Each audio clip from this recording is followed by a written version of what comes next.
First of all, thank you all for being out here today. I want to start off our press conference today by giving you a brief update on the status of COVID-19 pandemic as it relates to East Baton Rouge Parish, along with our proactive measures.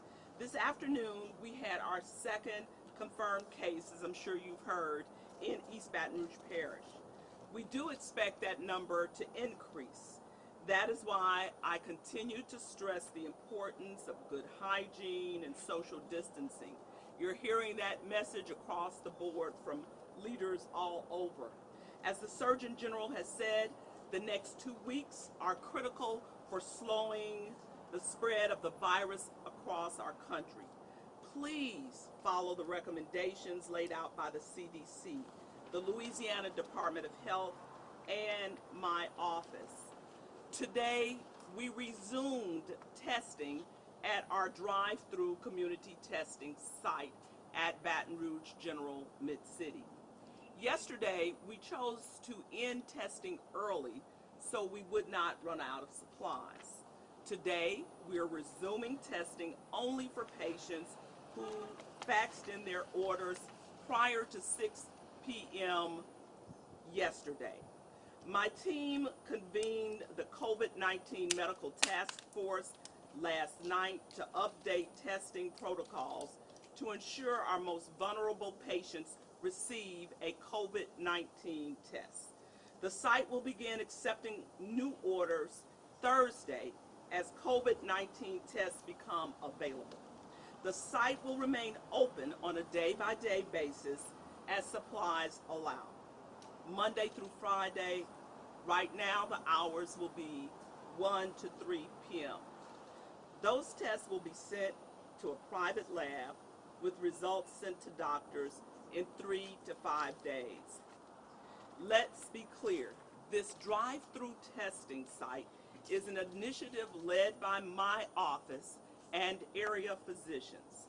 It is staffed by private doctors from our hospitals and our clinics. Those hospitals and clinics are the ones who are donating these test kits. And so we are working aggressively to obtain additional tests for our community. Now, another issue before I go into our economic development announcement. We are in need of people to donate blood. As a result of this crisis, we are seeing our blood supply go down, and so we are in need of blood donations. You can reach out to any of the health facilities in our area, and they will give you direction in terms of blood donations. Now to today's announcement.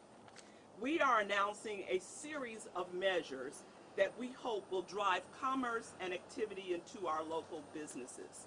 The city parish is working to alleviate the impacts of the ban. I want to begin by thanking Stephanie Ferris for hosting us this afternoon at Zeeland Street Market. Since the beginning of my administration, we have worked to marshal the resources of government in an effort to empower and grow small businesses in our community. This has been crucial to our community's economic growth, and these efforts will not falter in times of crisis. As I often say, Baton Rouge is open for business. This phrase is not something that I nor anyone in my administration takes lightly. Small businesses, especially our local restaurants, bars, caterers, gyms, and movie theaters, employ 32,303 employees in the Baton Rouge metropolitan area. These employees account for our workers at a cost of $638 million in 2019 payroll and $117 million in 2019 taxes. The business sector shapes our local economy and our way of life here in Baton Rouge. These businesses contribute to the diversity and uniqueness that is present in our local economy. Our rich diversity and cultural history are our strongest assets. When we handle unique situations like the one that COVID-19 presents, this sector becomes increasingly fragile when we take measures to protect our employees and our consumers. After consulting with our finance department and our parish attorney, I signed an executive order that will extend the time for filing East Baton Rouge Parish local sales tax returns for 30 days. Thus, returns for the period of February of 2020 and March of 2020 are extended and would be considered timely if filed on or before April 20th and May 20th, 2020, respectively.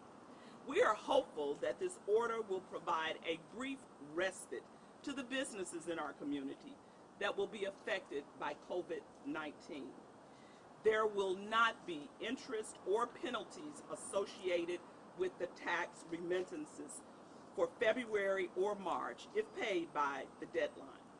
A couple of key other points I want to stress. There will not be a degradation of city parish services as a result of this. This will apply to all dealers who collect the sales taxes on our behalf. There will be no impact to the MOVE EBR bond rating.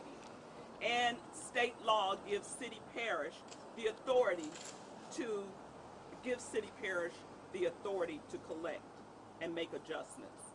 We do not believe a 30-day deferral of some sales tax remittances and not assessing interest and penalties for those 30 days will have a significant impact on our cash flow. However, this is not meant to be the only solution that we have to helping inject more activity into our economy. There are other partners we are bringing into our fold that will be crucial to helping get through this period of time. And at this point, I want to bring up John Spain, who will talk about the efforts from BRAF to help provide assistance to those impacted by this situation. After that, I will be back and introduce some other business owners who are here joining us today and announce another initiative. John? Good afternoon. Thank you, Mayor. I'm John Spain, the Executive Vice President for the Baton Rouge Area Foundation. As you've heard so many times this week, our first priority is to take care of ourselves and take care of our families. But the state has a deep, deep history of being able to reach out and help others in time of need. And perhaps this is one of our greatest challenges today. Governor Edwards has asked the foundation to start raising private money for the immediate needs that we will come to face in the coming days for our fellow citizens. Before the federal aid gets here, we will have expenses that we need to have private dollars raised to help provide responses to those. We know, for example, that seniors who otherwise would be able to go out of their homes and buy food may very well have to be fed at home because they're staying at home. Who's going to pay for the food? Who's going to deliver those foods? Homeless in our communities and across the state will be put in shelters, and they too have to be taken care of. They have to be fed, and we have to have the means to buy the food, provide the means to have that food delivered. There are so many other instances we cannot even foresee today where we will need cash, unrestricted dollars immediately to help the state and the mayor and this local community to respond to those needs. Take care of your families first, take care of yourself, but if you can and you're so inclined, we'd ask you to go to the website www.braf, that's BRAF.org. On that website you'll see a link to the Emergency Relief Fund. All of those dollars that you can donate to help us will go to help your fellow citizens, your neighbors, maybe your relatives, who will find themselves in the coming days and weeks in need of help, and the financial resources perhaps to not do that. Again, the website is www.braf.org. And if you can, no matter the amount, from 50 cents to $1 of your corporation, your individual could do more, we would appreciate it. All of the dollars go to the immediate needs of the people in this state, in this community that may need our help in the days to come. We have a rich history of reaching out to helping each other. I hope that you will consider doing so. Again, it's www.braf.org. And thank you very much, Mayor. Thank you, John. In addition to the call of our community, my plea is to have our larger businesses contribute to the Baton Rouge Area Foundation's efforts.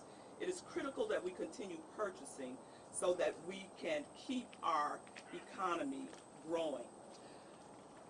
I want to call up Mitch Rotolo to discuss an effort to aggregate a list of restaurants that are available for takeout, delivery, and curbside service as part of an overall effort that we are announcing today entitled Keep Baton Rouge Serving.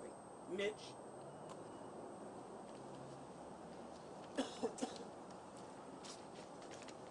Thank you, Mayor. Yesterday I sat in a meeting with a few business owners and leaders with the mayor's team, and it was very clear how quickly she wanted to work to keep business moving in Baton Rouge. Within one day, we're here today announcing this initiative to keep Baton Rouge serving.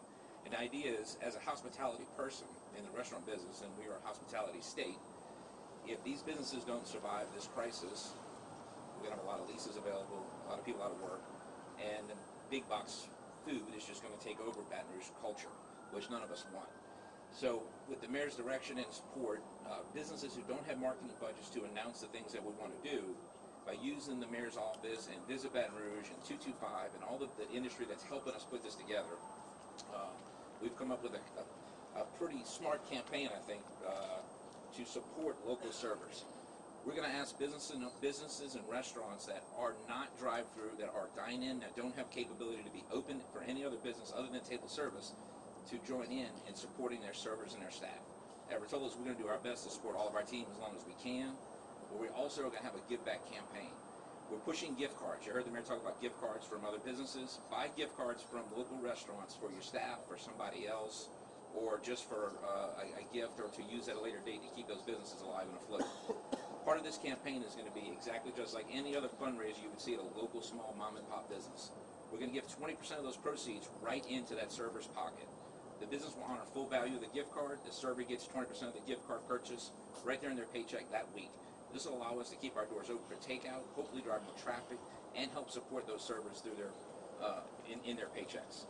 The gift cards don't expire. They have a lifetime guarantee. They'll keep the small business afloat. The cash, I didn't even know the sales tax was being announced. I can't tell you how important that is to a small business that makes a payroll. This week's Friday, sales tax due on Thursday. That's going to keep cash in small businesses to make it another month. So I appreciate that for sure. And I'll be here for a while if anybody has any questions after this. But thank you for your help in doing this. Thank you so much.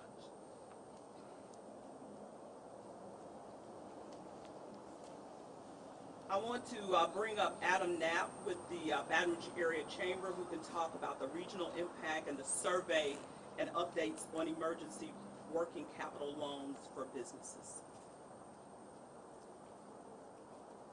Thank you, Mayor. Hello, everyone. My name is Adam Knapp. I'm the CEO of the Baton Rouge Area Chamber.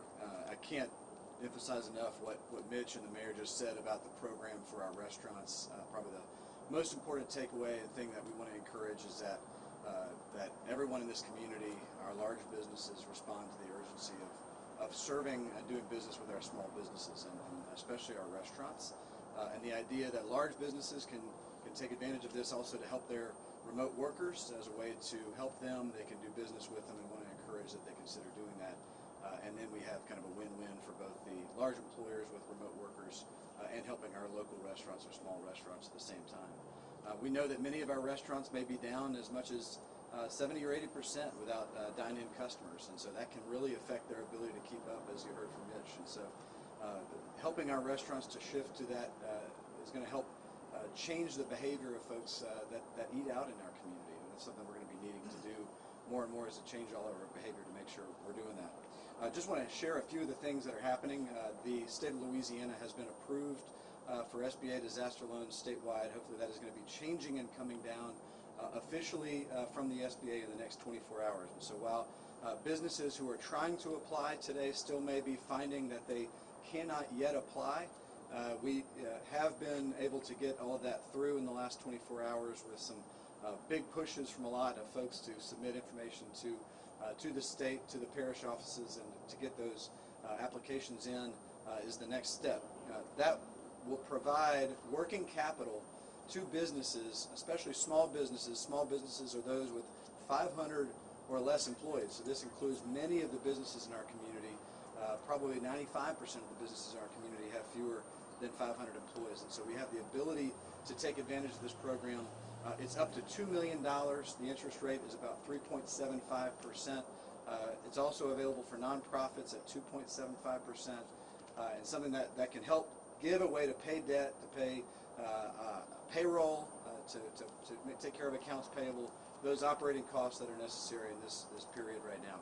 So that should be coming out in the next day or so, that you'll be able to go through the applications process. We encourage everyone who might need that to go to sba.gov/disaster, sba.gov/disaster on your favorite browser. You can get information on how to access these programs. The second thing is, if you have a temporarily displaced worker, those that may, if you just temporarily have closed doors to try to sort of sort things out, your workers who have been either hourly or permanent can go and take advantage of unemployment insurance. We encourage them to go to the state Louisiana Workforce Commission website, laworks.net, and look up information about how to take advantage of unemployment insurance.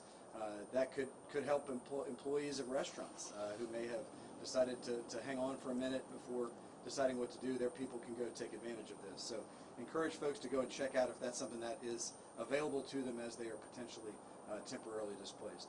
A few statistics that the mayor wanted us to just help with getting out. We've had about 170 responses to the business survey that we've provided. We have seen that about 98% of responses say that they have changed their travel or meeting schedule. So the good news is that we're seeing that employers are responding to this and how they're changing how their employees are doing travel and meetings. As of Tuesday's results, about half of the employers have changed their operational hours as a result of what's happening. And that has shifted. As of last Friday, it was about 25% had changed their operational hours. So this is changing each day. We're seeing more and more folks are changing their hours. 65% of employers had put in place some kind of workplace restrictions or are preparing to do so, but still 35% of employers have not done so. So we're continuing to encourage that employers consider to find ways to make sure that social distancing does include your work sites, and that many who can do so are trying to find ways to do so. This is information we can provide you offline. About 63% of companies report that they have or are planning to cancel some kind of project expansion or investment. So what that looks like is different for each size of employer, but we are already seeing that companies are planning to make changes in their behaviors, and that's still something that is changing. We asked about whether this was affecting their expected sales or revenues in the first or second quarter. 16% of businesses say they expect their revenue forecast to be the same, but about 60% are saying they are expecting some amount of significant or major shifts in their revenue or sales across all sectors over the course of the first and second quarter. So it just gives you a picture of how rapidly and significantly this could change and affect our regional economy, sharing with what the mayor said about the number of employees in just restaurant and bars, something we're all paying quite a bit of attention to. Thank you. Thank you, Adam. And so before I make my challenge to the community, I want to thank everyone who has assembled here today. Many of them are from the restaurant community. Of course, you heard from Mitch Rotolo of Rotolo's Craft and Crust Pizzeria. Also joining us today, we have Kendall King from Cajun Cowboy, Mr. Frank Brown from Bayou Cafe. We also have Jerry Jones with the North Baton Rouge Economic Development District, and of course, Davis Ward, DDD, and Paula Rigo from Visit Baton Rouge. And so I am putting out this ask to our employers in our area. I challenge every large business to purchase 500 gift cards at our small local businesses and distribute them to your employees that are impacted by our current situation. Of course, I had a conversation with Todd Graves yesterday as well of Raising Cane's, and Todd has already facilitated this challenge. Imagine the impact that we can generate if the top 100 businesses purchase 500 cards each. Those 50,000 gift cards can make the world of difference to our local businesses and impact employees. Times like this are when we need your support the most. I want to thank 225 for being connected to this project and offering a list of those restaurants. In conclusion, I want to let the business community know that I deeply understand and I certainly empathize with you, and I understand what you are going through. That's why we're here today. I've been fortunate enough to frequently support our small businesses and advocate for them. In fact, recently I've been trying to go to restaurants and encourage our citizens to do the same. It's called practicing what I preach. And so I really want people to consider drive-through and pick-up. Today I will be doing a pickup right here at Zeeland Street Market. We're facing this crisis as a community, and I need all of us to rally together to show compassion for our neighbors and our small businesses. We must come together to support our local economy so that when we reach that light at the end of the tunnel, we can resurface stronger as a community. All of you all know Baton Rouge has faced a number of crises in the past, and our history shows that we are a resilient community that has the power to overcome any adversity that we face. And I hope that you can join me as we continue to keep Baton Rouge serving over the coming weeks. I assure you that our community will recover as a community that is stronger than ever. Keep Baton Rouge serving. We'll take any questions if you have any in this hot weather out here that we're dealing with. Mayor? Yes. Mayor, I'll add to that I have a pickup here at Zeeland Street after this is done too. I want to talk about the testing. So what happened yesterday to where the testing was cut off early, and what is being done to assure that there are enough tests for everyone who is whose doctors say they should be tested? Well, as I shared with you at the beginning, first of all, let me give you some additional information. For the past 2 days, we saw 400 people, Monday and Tuesday. And even Monday, we had to be cognizant of the tests that we were giving out. Secondly, let me say this. This is not a federal initiative that we're doing here in Baton Rouge. It's not even a state initiative. This is an initiative of a collaborative between the Mayor's Office of Homeland Security and Emergency Preparedness, along with our local area hospitals. So these hospitals are coming up with the kits. Of course, I will tell you that we've been in constant communication with the Office of Public Health, and I am encouraged that as we take this day by day, that we will continue to have tests available. Thirdly, let me say this. We're also implementing some protocols and highlighting information around who should be securing those tests. For example, you've heard us say time and time again that it is important that the most vulnerable among us take these tests. That includes our elderly population, as well as those who have underlying health issues. So I'm encouraged that we will work through this. Today, we're back up and running. Individuals who had their orders faxed in by 6 o'clock yesterday are able to get tested today. So just stay tuned. Any other questions about the economic development? Yes? What businesses are participating in this Keep Baton Rouge Serving program, and where can people get the cards? Mitch, you want to come up? We're asking as many businesses as possible to participate in the cards. So there is a website being built right now. There is a hashtag you can follow on social media. There'll be more details available this afternoon on that. We have the website. It's Keep Baton Rouge Serving. it is keepbatonrougeserving.com. I'm sorry, keepbrserving.com. We'll be posting stuff on there every day, and again, we hope that businesses really take advantage of publicity here for supporting their own team and staff. And if businesses want to get on board with this, like restaurants, how do they contact through there? Like, we want to start offering through this. I'm pretty easy to find. The website's right there. This will be out in the next hour everywhere. Everybody will know about it quickly. And they can sign up right on the site. We'll be able to get them put together. Mayor Broome, like so many other small businesses, I know bars and restaurants are so impacted by this first, but